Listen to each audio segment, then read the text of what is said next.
Hoorah, hoorah, tooraloo. Don't do that to me on camera. Right? You know what I'm saying? I told you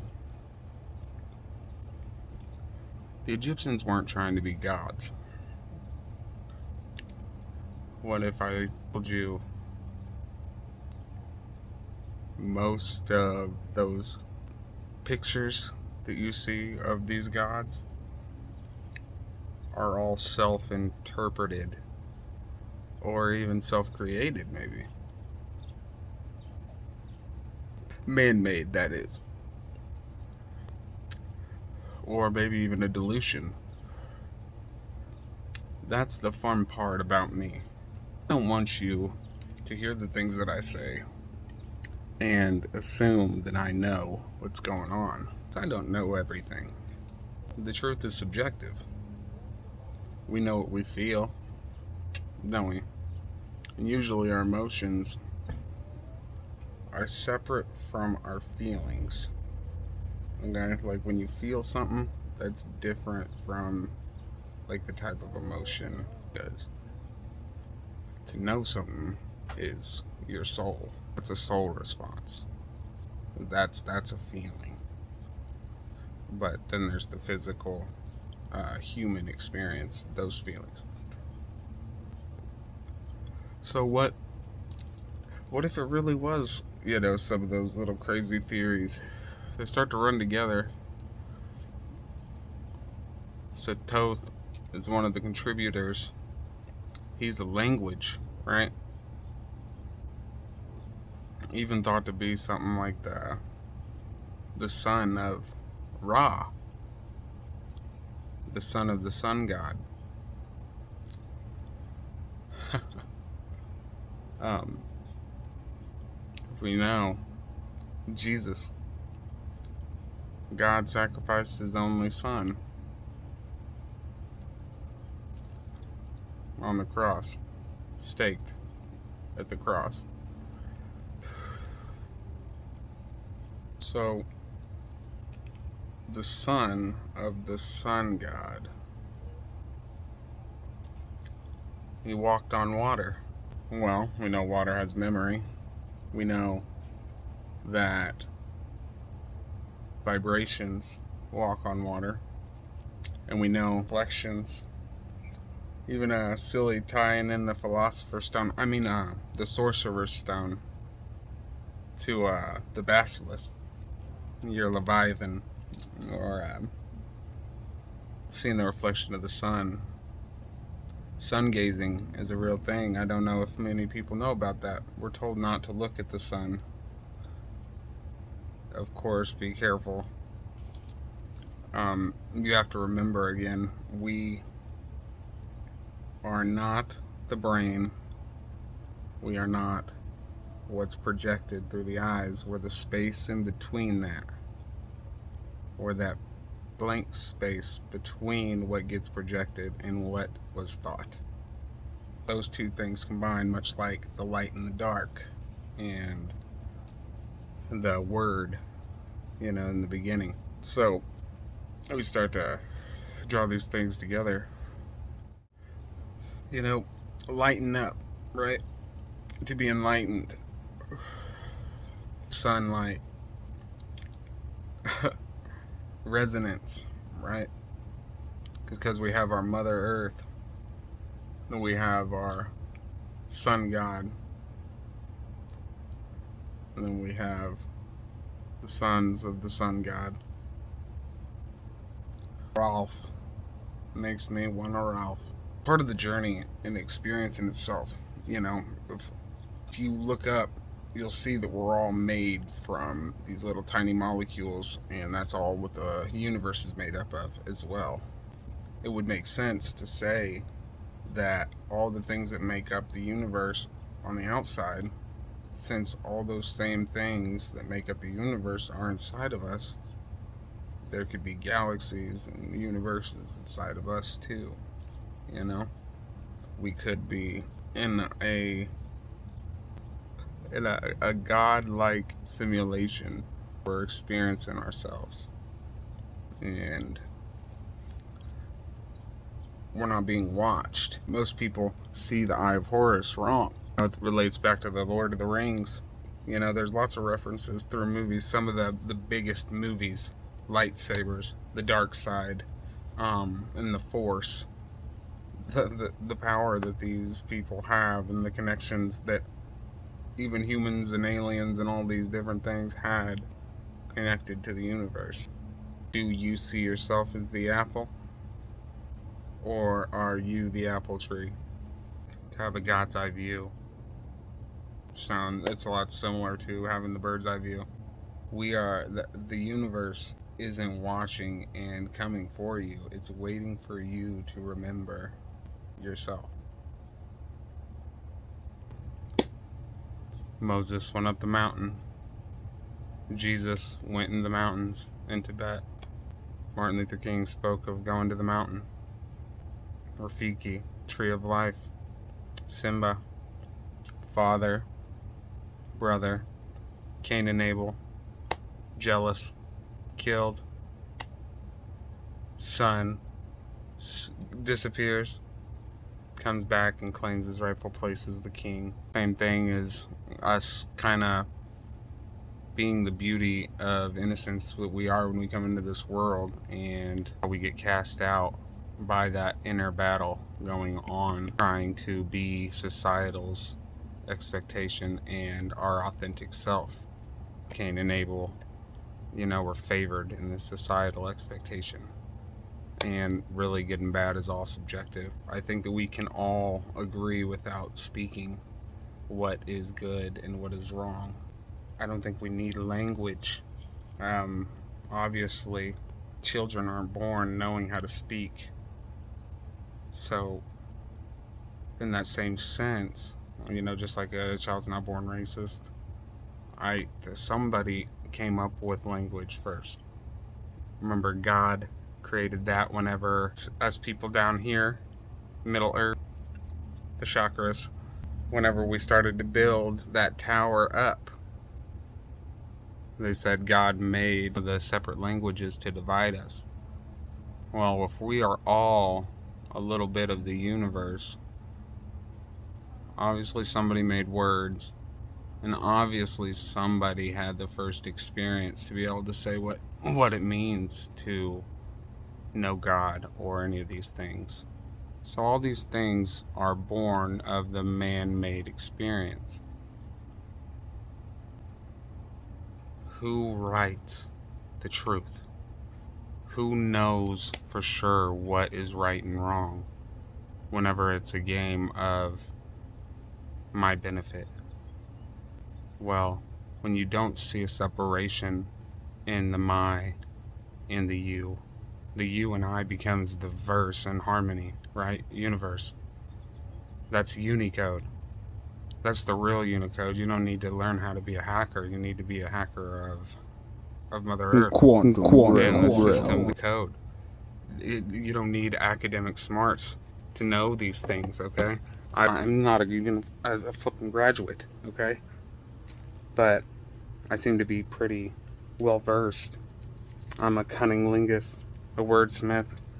I'm very persuasive, I'm observant, I'm intuitive, and I know all these things only from paying attention to what they told me was a disorder. Like, you think that I'm some intelligent person? I mean, so come on, let's go ahead and drop back. Don't worry, I got ADHD. I'm realizing that just means that, yeah, I have 10 tracks. Numbers are just a made-up construct to be able to identify, you know what I mean, or give name. Math, it was all numbers trying to make me feel like I was stupid. I always had the words. Say the right thing to outsmart the teachers whenever I was trying to just hide in the background, and they wanted to call me out because they knew I wasn't paying attention, so let's humiliate me in front of the mass. But I was quick to redirect that, and it's crazy. We all walk around with this self-doubt.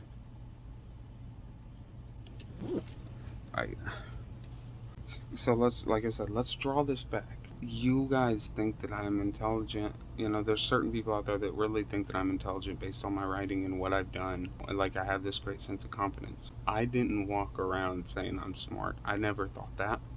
Because even, again, back to the Bible or what's good or bad, what we're told, I thought that I had disorders. I thought that I had problems. I thought I couldn't keep up. I thought that my differences or my individuality was a disadvantage rather than my strong suit. You know what I mean? What made me specifically me in this connected web. Now I see that. It was you guys, just like that word of mouth, everything that we know, that we are taught, and that we think, or the words that we speak, all come from some higher chain in that circle of life. So someone just one day said, let there be light. Someone just said, let light be the word for this blinding fucking consciousness. What's cursed? What's the devil? What's what you choose to do? What do you choose to indulge in? How do you treat people, especially based off of what you've been through? Punish yourself for these things, okay? You will create your own devils. We all have that. You're sent down here to defeat that Leviathan, that basilisk. The Philosopher's Stone is yours. This is your story. This is what you are writing.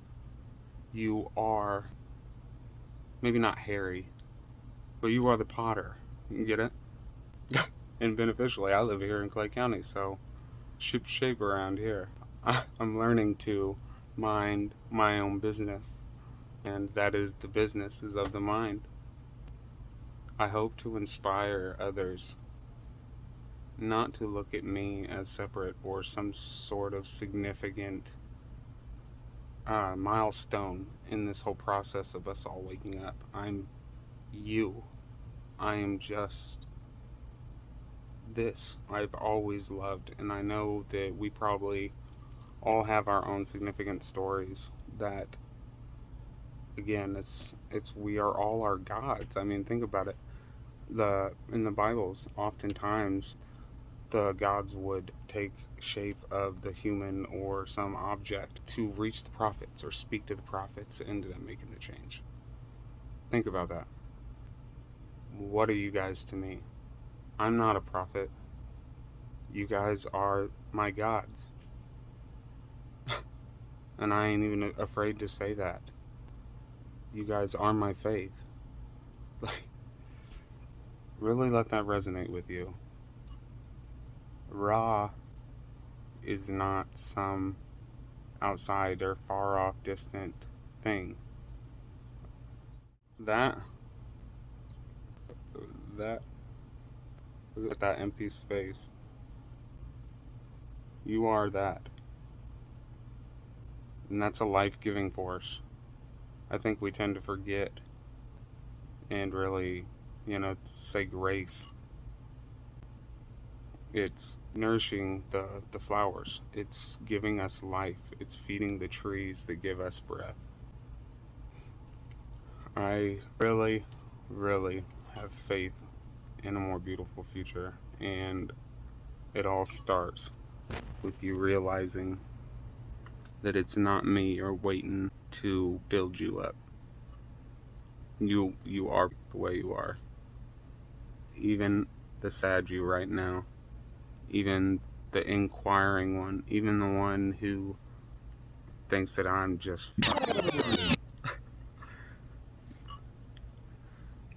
you have all the power. I think it's time that we put energy towards a brighter future. With all love and sincerity. Be blessed. Be kind. Be you. To the one and only. To the one and all.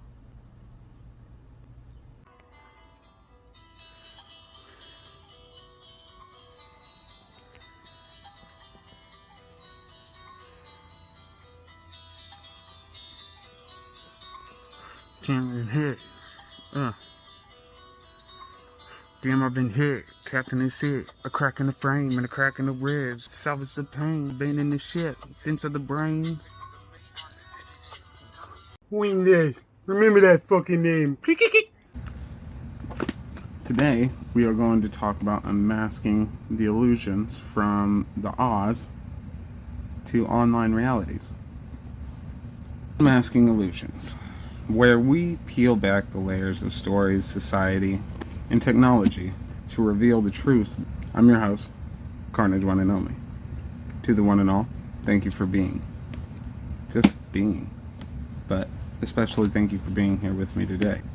Today's show is a fascinating exploration from the hidden meanings behind The Wizard of Oz and the realities of our digital social lives. Plus a look at cutting-edge research shaping our future, and of course will keep you informed who you are. Did you know that The Wizard of Oz is packed with symbolism that goes far beyond children's fairy tales? Let's dive into the characters. They really represent a world of legal fiction, control, and power. The Straw Man. So Straw Man is a fictional legal character, persons, as the all caps name on your birth certificate, for example. Construction used by governments and corporations. Tin Man symbolizes the TIN number or taxpayer identification, and an emotionless avatar who works tirelessly until he freezes, lacking the heart and soul. Cowardly Lion appears to be a tough, but is actually a big bully, lacking true courage, authority, and status. The Wizard gives him authority and status, reflecting how power can be an illusion. The Wizard himself uses smoke and mirrors and holograms to create a fear of compliance, yet really has no power. Wicked Witch controls the Flying Monkey Police, the enforcers of law and order, linked metaphorically to legal institutions like bar associations and bank systems obsessed with gold. And Toto, the small dog, represents the truth that pulls back the curtain, exposing the Wizard's illusions. This story was written, during the rise of Rockefeller, Big Pharma, control that over the education, symbolizing the takeover of power by corporate interests.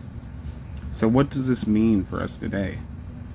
It reminds us to question authority beyond appearances and to recognize the power of even the smallest voice, our own bark, to expose the truth. Shifting from allegory to cutting-edge science, let's talk about H-STAR, Stanford's interdisciplinary research institution, bridging humans, sciences, and technology, making it easier, more creative. They tackle big 5-star challenges, making technology easier to use, closing digital divides, accelerates innovation, solving security and trust problems, and computing, ensuring safety and health through human-centered tech. With over 40 faculty researchers, H-STAR, global institutions, industry giants, and Microsoft, Cisco to push boundaries of how technology interacts. Imagine technology designed just for efficiency to empower you, making life simpler, safer, and connected. Postponing the inevitable here. Noticed how reality TV stars influenced how you have behaved online? A study from the University of Buffalo found that heavy reality TV viewers tend to have larger social networks on sites like Facebook, share more photos, engage in more promiscuous, friending, adding people they've never met online. This blurs the lines between everyday life and celebrity life, illusion or ideal image, crafted identities known through media. The researchers suggest that reality TV, its viewing increases people's adopted roles modeled by these celebrities.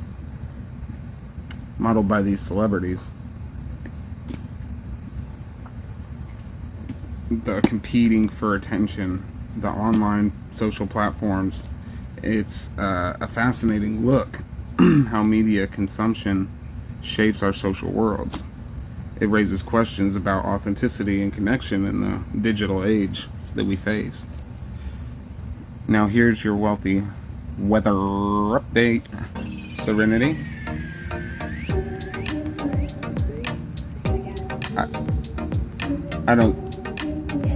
I think that we should probably just give up on that. Alright. Anyways, okay.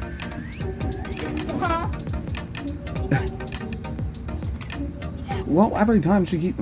I don't know what you want me to do, Bob. From the Wizard of Oz and their hidden meanings to the realities of our mediated social lives and the promises of human-centered technologies, today's journey reminds us to look deeper.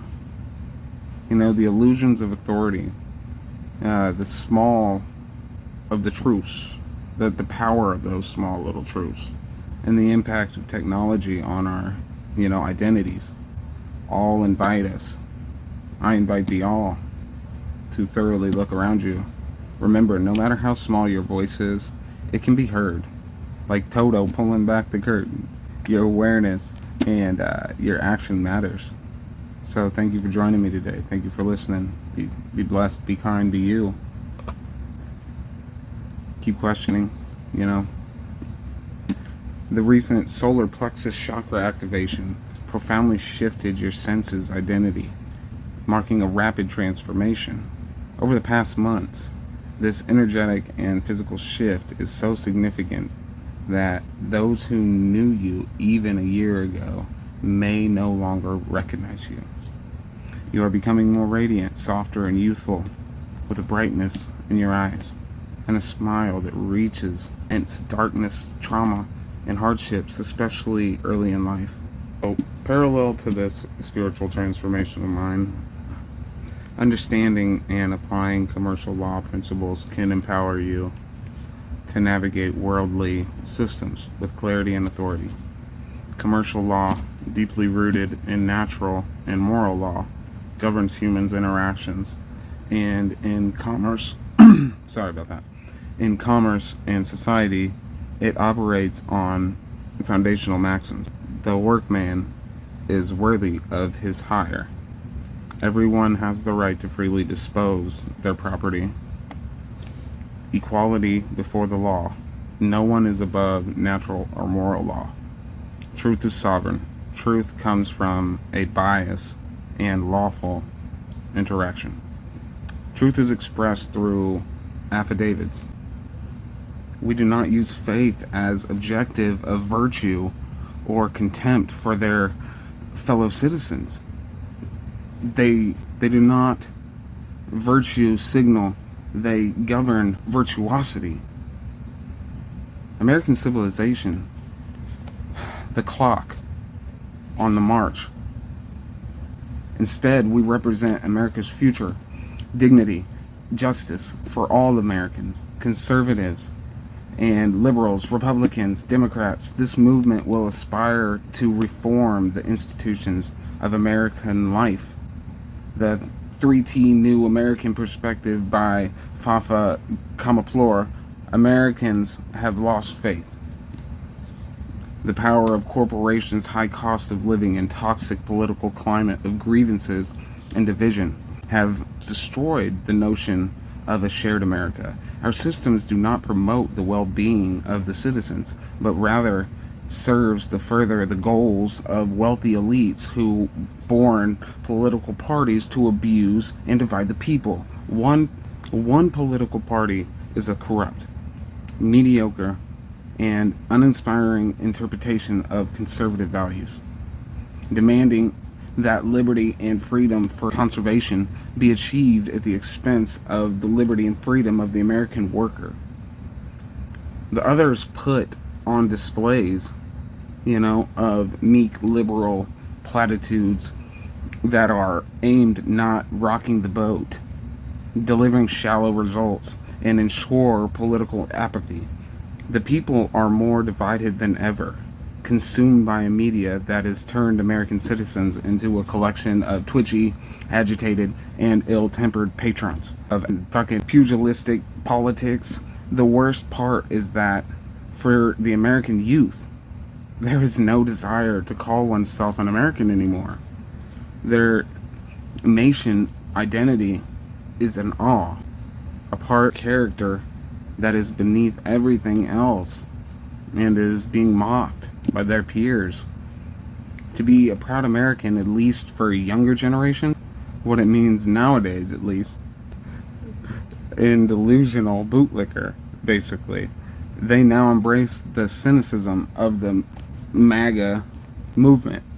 They have been told that they inherited a hollow shell of a great nation. The Americans have been robbed by previous generations even. MAGA is not wrong. The American worker has been betrayed, and politicians in Washington have won. Guests, colleagues, seekers, soul, light, body, and being, we gather to explore a profound question at the intersection of science, philosophy, and the very essence of life. By activating the light of the unconscious, beyond that, we delve into deeper themes, reclaiming what is rightfully ours, the inheritance of knowledge, consciousness, and the fundamental light that animates all life. So, the chemical symphony of life and light. At the heart of all living systems lies chemistry, a precise and elegant dance of atoms and molecules. The periodic table reveals the patterns of elemental behavior, showing us that life is built upon chemicals and their interactions, governed by the electrons in the outer shells. The valence electrons. Yes. Light in this context is more than electromagnetic radiation. It is a primal activator of chemical processes, photosynthesis, vision, and even the sensory energy cycles. These depend on the light to trigger reactions. This activation is automatic, unconscious at the molecular level, yet it is the gateway to awareness and life. Nikola Tesla famously said, "All is light.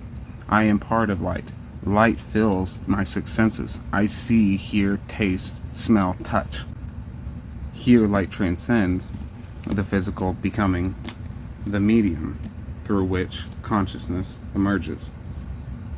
So when photons enter your eyes, they stimulate chemical changes in the retinal cells.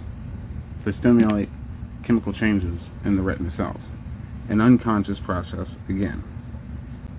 In a broader biological system, countless unconscious processes sustain life. Breathing, heartbeat, cellular metabolism, operating beneath awareness. Throughout history, knowledge has been obscured, hidden, or lost. Today, as we advance scientifically and philosophically, we have the opportunity, indeed the responsibility to reclaim this inheritance. The understanding that light and consciousness are deeply intertwined, that they are not passive recipients, but active participants in this cosmic role of qualitative inquiry, is the understanding of consciousness. To truly reclaim this inheritance, we must embrace methodologies that honor human experience, qualitative research approaches that explore how and why of the conscious perception and its meaning. So,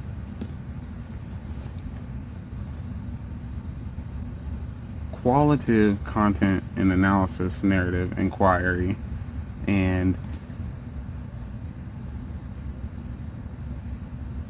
ethnographical.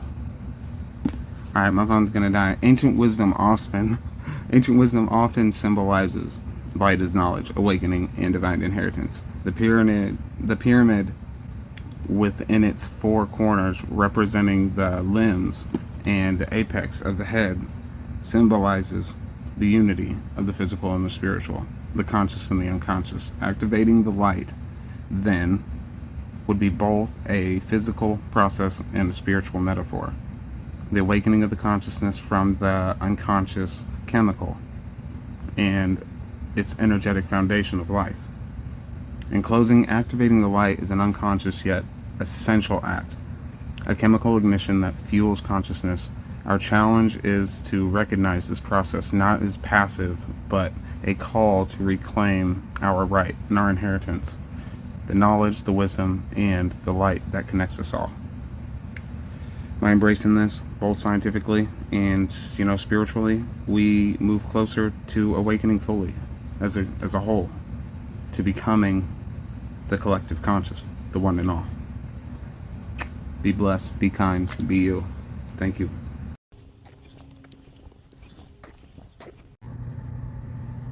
Welcome to The Youth, the show where we explore the power, each of us, our personal sovereignty, and the social skills that help us connect and thrive, whether this hour is for you or our. You might be surprised how much you have in common. Art, poetry slams, and multimedia projects, artists can highlight issues. Now, let's dive into some deeper personal sovereignty. What does it mean to truly own your life and your rights? Some believe that society and legal systems often try to control us by confusing natural rights with fictions, legal, government, man-made fictions. It's about knowing your worth and about standing tall in your truth, allowing for a deeper exploration of themes such as hope. This is the idea. The dark?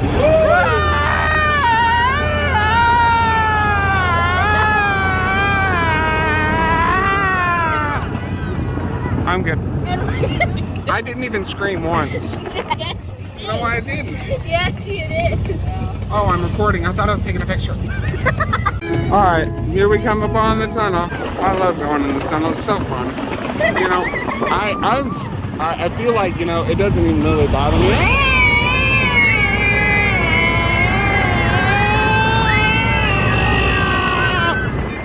See, I don't feel like it bothers me that much. The universe is not a thing.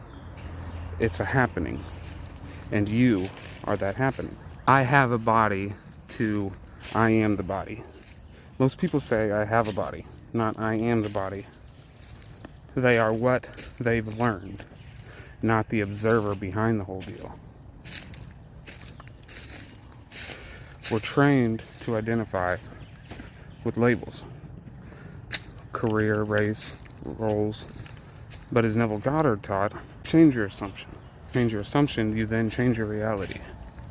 Referring to this blind energy, T.H. Huxley spoke of blind lust, or Freud's libido. These both point to the impersonal life force animating us. You don't hate desire. You don't have these desires for hate. You are desire in motion. Meditation as remembrance. Silence isn't empty. It's a canvas for all experience. You are the pause between the breath, the space between the notes. Question the I. Ask who am I before the thought even arises. Ramana Maharishi. Walk barefoot. Touch bark. Feel. This is not outside me, Art is alchemy. My lyrics try to create and alchemize my pain into gold. Out the divide. When fear says, I'm separate, laugh. I'm the storm and the calm. So, in closing, the cosmic joke. God got bored, so he pretended to be you. The universe isn't a hierarchy, it's a hologram. Every cell, every star, every thought is one tasting itself. You are not seeking God. You are God seeking. Be blessed, be kind, be you. From the one and only to the one and all. Get out. Take a moment. Take a breath. Look inside. See the beauty. And then watch your world transform. Be kind to those around you. You never know what they're going through. Thank you.